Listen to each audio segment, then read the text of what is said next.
May natitira pa kayang alas ang idolo ng masa? Kung anong bagay ng pagka-jackpot ni Erap sa posisyon, ay siya namang bilis ng kanyang pagkatalo. Samahan niyo po kaming sariwain ang mga sinugang sa buhay ng ika-13 Pangulo ng Pilipinas.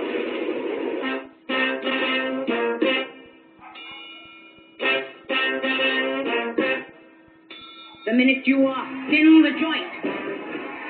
Malasugal ang kasaysayan ng hari ng ating storya.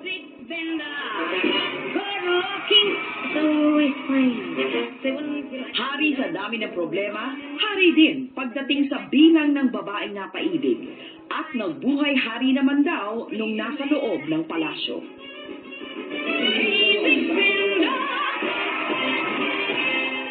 Pero ito na yata ang pinakamabigat niyang role na ginampanan. Walang sinisigaw ng action, walang take two, hindi location shooting, kundi tunay na kulungan.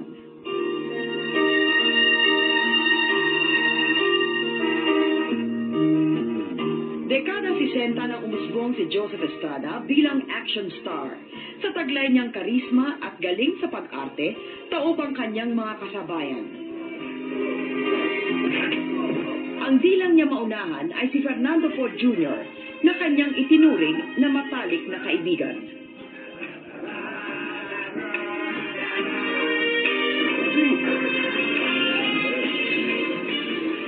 Ipinaglaban din niya ang karapatan ng mga maliliit na miyembro ng industriya ng pelikula sa pamamagitan ng pagtatayo ng Mowal Fund. Dahil sa papel niyang tagapagtanggol ng mga naaapi, minabuti niyang pasukin ang mundo ng politika.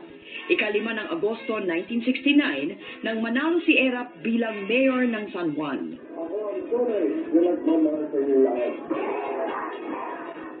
Itinaya niya ang kanyang pangalan upang pagandahin at paunlarin ang San Juan. Pinasementohan ang buong bayan. Ipinatayo ang police headquarters, fire station, post office, Agora Market at marami pang iba. Inilipat ang lahat ng squatter ng San Juan sa isang resettlement area sa Taytay. Ginantimpalaan ng Rehimeng Marcos bilang pinakamagaling na mayor sa buong Pilipinas. Ngunit noong Marso 1986, pinatalsik ang pinakamatagal na naupong San Juan Mayor ng Administrasyong Aquino. Nag-people power ang mga taga San Juan para kay Erap. Walang nagawa, bumaba rin siya sa pwesto. I cannot do anymore. I discussed it already with, but because of this proclamation number 3, I am stepping down because what he says is enough.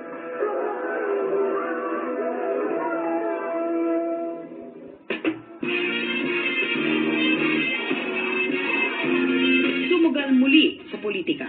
Ang kailangan po dito, hindi yung mga basta kung labi o simang-labi. Ang kailangan po dito, puso! At kanapatan mo dito sa Taong 1987, nanalo si Erap bilang senador.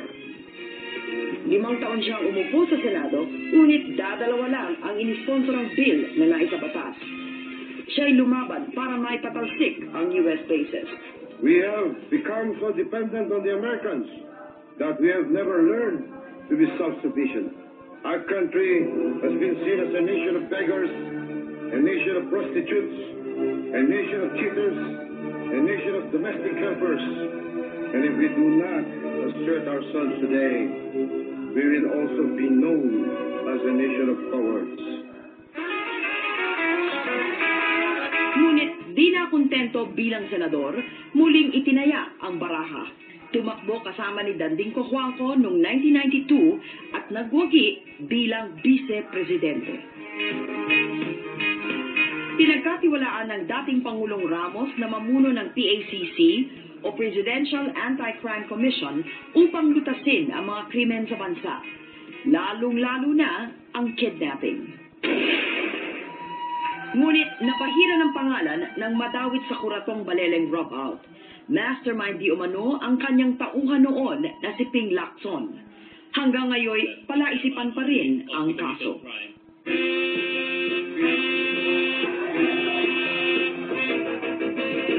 Tinodo niya ang kanyang taya nang tumakbo para sa pagkapangulo. Siya ay binoto ng halos 11 milyong